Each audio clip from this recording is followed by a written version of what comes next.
Baik, Assalamualaikum warahmatullahi wabarakatuh. Pak, sebelumnya kami izin untuk memperkenalkan diri dulu ya. Perkenalkan, nama saya Putri Adinda Maulidatul Hasanah dari Prodi PGSD Universitas Negeri Surabaya. Perkenalkan, nama saya Nurlailatul Amanah dengan Prodi PGSD UNESA.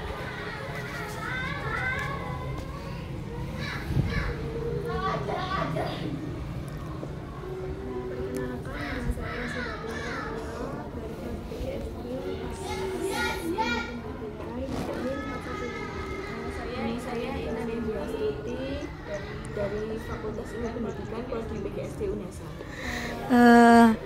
Kami di sini akan mewawancarai Bapak Kepala Sekolah dari SDN Duduk Lor, Gelagah Lamongan untuk wawancara terkait P5. Bapak, sebelum kami wawancara, mohon perkenalkan dirinya. Terima kasih. Assalamualaikum warahmatullahi wabarakatuh. Waalaikumsalam warahmatullahi wabarakatuh. Alhamdulillah, kita bersyukur atas nikmat dan karunia Allah. Salawat dan salam selalu dan tetap terlimpahkan pada Nabi besar Muhammad SAW. Yang pertama, ucapan syukur dan terima kasih. Untuk perkenalan singkatnya, saya nama Rati Purwanto, asli Lamongan dan menjabat sebagai Kepala Sekolah SDN Duduk Lor mulai Maret 2023. Yang sebelumnya ada di SDN Soko dan sekarang bisa bersama-sama dengan mbak-mbak mahasiswa yang akan semangat untuk belajar. Sekian, terima kasih.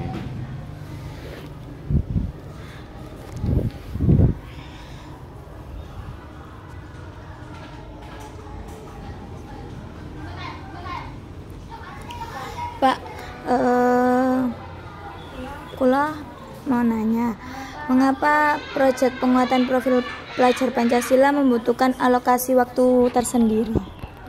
Ya, karena terkait dengan P5 ini orientasinya adalah ke penguatan karakter.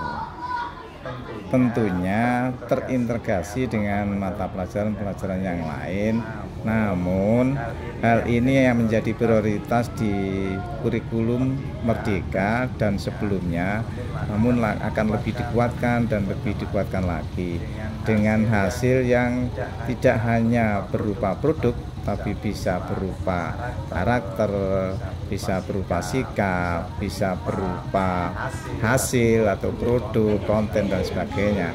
Maka itu membutuhkan waktu tersendiri dan waktu yang cukup, tidak hanya sekedar seperti mata pelajaran, tapi tentunya perlu diperhatikan secara khusus. Termasuk di SDN Duduk Lor ini membangun kolaborasi dengan beberapa pihak, dinas-dinas terkait, termasuk dengan Dinas Pariwisata. Kita nanti akan belajar bersama di Masjid Agung Lamongan, di alun-alun Lamongan, mempelajari apa beberapa budaya yang ditinggalkan oleh nenek moyang kita sehingga mereka tidak meninggalkan budaya yang ada, termasuk bekerja sama dengan Polres Lamongan. Nanti di sana akan belajar apa sih itu tupoksinya polisi dan bagaimana anak-anak sejak dini mengenal termasuk kehidupan di masyarakat terkait dengan lalu lintas dan lain sebagainya. Selanjutnya itu termasuk nanti SDN Duduk Lor akan kolaborasi dengan kejaksaan. Apa dan bagaimana kejaksaan itu supaya betul-betul dalam kehidupan mereka nanti akan siap hidup pada zamannya. Karena zaman saya dengan zamannya jenengan itu berbeda. Begitu pula zamannya anak-anak nanti akan berbeda. Itu yang kita siapkan adalah bagaimana anak-anak itu bisa hidup pada zamannya. Baik Pak, terima kasih.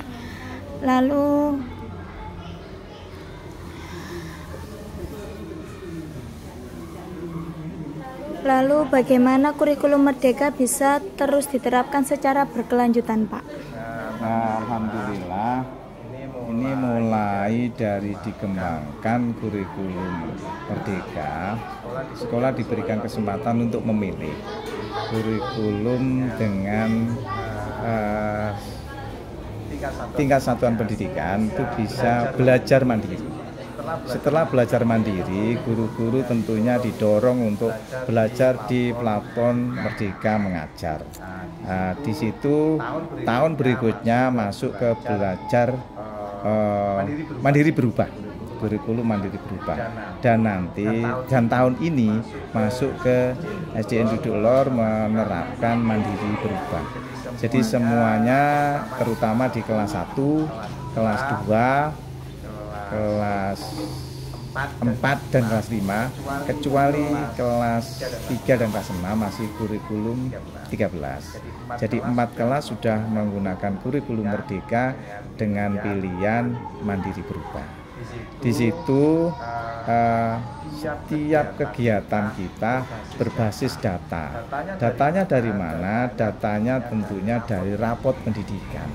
Di rapot pendidikan itu berasal dari ANBK, di sana sudah terbaca bagaimana hasil numerasi anak SDN Duduk Lor, bagaimana hasil literasinya, karakternya bagaimana, survei lingkungannya bagaimana, dan ini diambil di kelas 5 serta Bapak Ibu guru mengisi survei lingkungan belajar. Dan alhamdulillah untuk tahun ini terkait itu SDN Duduk Lor mengalami peningkatan. Jadi mudah-mudahan, mohon doanya, ketika meningkat walaupun semuanya belum biru tapi masih hijau semuanya, itu akan mendapat reward bos kinerja. Mudah-mudahan itu doanya, dan kita selalu perbaiki dan kita tingkatkan. Maka pengembangan SDM di gurunya itu terutama harus selalu dijalankan dan ditingkatkan. Merujuk dari mana? Rekomendasi dari rapot pendidikan nanti misalnya terkait dengan perundungan. Di sana ada topik tentang perundungan, ada disiplin positif. Kalau dulu itu kan hukuman bisa fisik dan lain sebagainya, namun sekarang itu diterapkan dengan teori-teori terbarunya ada di sana. Mulai dari awal masuk di sana diterapkan adanya asesmen. Kalau dulu mungkin hanya sekedar kemampuan yang ada, tapi sekarang sudah banyak diterapkan, dan Bapak Ibu guru memang harus belajar di PMM, dan itu satu-satunya saat ini yang direkomendasikan, dan alhamdulillah hasilnya sudah bisa dirasakan. Semoga ke depan akan lebih meningkat lagi. Baik Pak, terima kasih. Baik Bapak, mengapa kita memerlukan kurikulum Merdeka? Nah ini tentunya untuk di Indonesia khususnya, beberapa kurikulum yang sudah berjalan kemarin memang ada kekurangan-kekurangan, termasuk kalau dilihat dari PISA, Indonesia sangat tertinggal.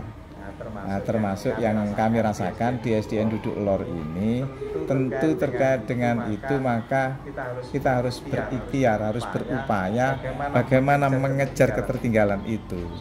Salah satu opsi yang diambil oleh pemerintah saat ini adalah kurikulum Merdeka itu, dan dirasakan dalam setengah tahun ini sudah ada beberapa hal hasil yang nampak. Maka itulah alasannya mengapa diperlukan kurikulum Merdeka. Guru termasuk diberikan kebebasan, tidak seperti dulu harus top down, harus mengikuti yang di atas. Tapi sekarang guru diberikan kesempatan untuk berkreasi, berinovasi, sehingga betul-betul sesuai dengan kebutuhan. Berbeda mungkin anak-anak yang ada di Duduk Lor sama anak-anak yang di Nusa Tenggara Timur misalnya, di Irian Jaya misalnya. Nah kalau dulu disamaratakan dengan hasil ujian nasional, tapi sekarang tidak. Kita menyesuaikan bagaimana budaya yang ada di sini, termasuk lingkungan yang ada di sini, dan mudah-mudahan ini akan menjawab semua permasalahan yang ada, termasuk ketertinggalan yang tadi saya sampaikan di awal.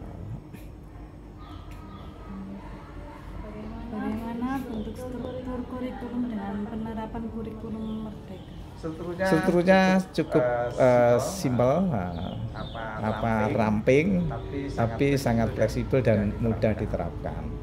Itu tentunya patut disyukuri bagi kita semuanya. Untuk lebih detailnya nanti panjenengan bisa update, bisa oprek-oprek ya kalau bahasa saya ini, buka-buka aja. Tapi intinya memang kurikulum ini betul-betul fleksibel, bisa menyesuaikan dengan kondisi yang ada di sekolah masing-masing. Itu yang kami rasakan.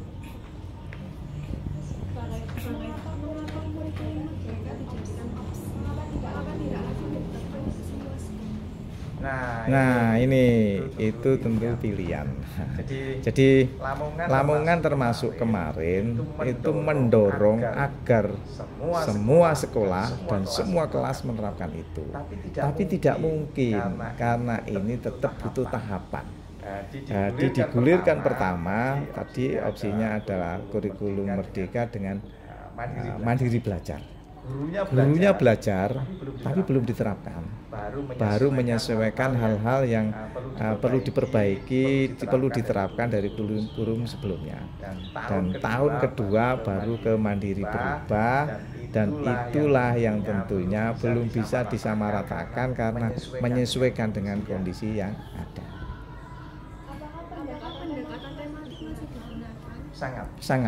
Sangat digunakan karena kita di usia SD ya.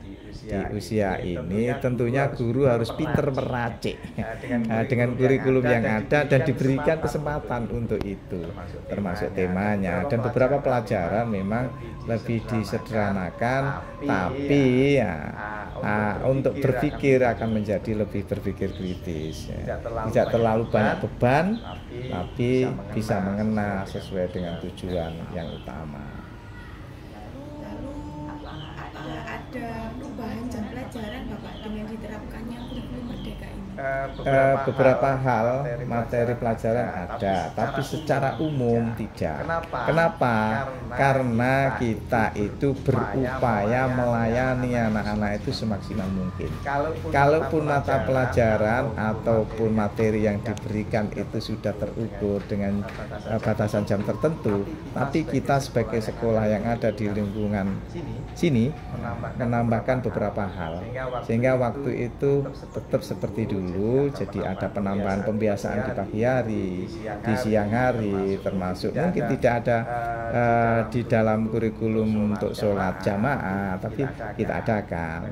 Bagaimana dengan terkait keingin tercapaian karakter itu, maka perubahan jam secara keseluruhan itu lebih ditingkatkan, tapi beberapa mata pelajaran ada yang ditiadakan.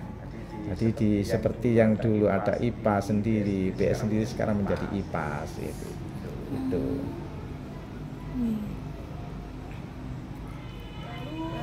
Apa yang orang tua siapkan ketika satuan pendidikan anak mereka diterapkannya kurikulum merdeka? Ya, alhamdulillah pertanyaan Mbaknya bagus sekali. Jadi seperti awal tadi, kolaborasi sekolah itu sangat penting. Karena wali murid atau orang tua harus memahami apa yang ingin menjadi visi misi sekolah ini. Nah, supaya tercapai, maka wali murid beberapa hal yang harus disiapkan, mulai pembiasaan bangunnya, beberapa modul ajarnya, yang itu tentunya berubah. Dan ini selalu kita komunikasikan dengan cara pertemuan-pertemuan bertahap. Maka para orang tua tentunya mendukung dan tentunya untuk sekolah tidak ada kendala terkait dengan pelaksanaan kurikulum merdeka ini. Banyak hal tentunya yang harus disiapkan orang tua, terutama adalah posisi psikologis. Kalau dulu belajar dengan cara konvensional, tentunya sekarang banyak ada ya daring, ya luring itu kan. Nah, termasuk itu tentunya wali murid sudah terbiasa. Kalau dulu anak-anak mungkin tidak boleh membawa HP, ya, sehingga orang tua bekerja sama dalam hal untuk melarang itu. Tapi sekarang dalam waktu tertentu harus bawa HP, harus disiapkan pakai data. Itu salah satunya, di samping yang lain-lain. Baik Bapak, terima kasih atas partisipasinya. Mohon maaf jika kita ada kesalahan kepada Bapak. Saya mohon maaf yang sebesar-besarnya. Assalamualaikum warahmatullahi wabarakatuh. Demikian pula saya atas nama Kepala Sekolah SDN Duduk Lor, Kecamatan Glaga, Kabupaten Lamongan, mewakili teman-teman yang ada, mungkin ada sikap, ucapan yang kurang berkenan, juga mohon maaf. Dan selanjutnya mohon disampaikan salam kami kepada Sivitas Akademika, terutama di Fakultas Ilmu Pendidikan, program pendidikan S1 PGSD. Ya, mudah-mudahan kalau ada program-program yang bisa dikolaborasikan bisa dipilih untuk SDN Duduk Lor dan insya Allah siap. Misalnya ada PPL, ada PPG yang diturunkan untuk praktek di SD sini. Kami sangat terduga dan menyampaikan terima kasih. Tentunya saya akhiri sekali lagi mohon maaf. Wassalamualaikum warahmatullahi wabarakatuh. Waalaikumsalam warahmatullahi wabarakatuh.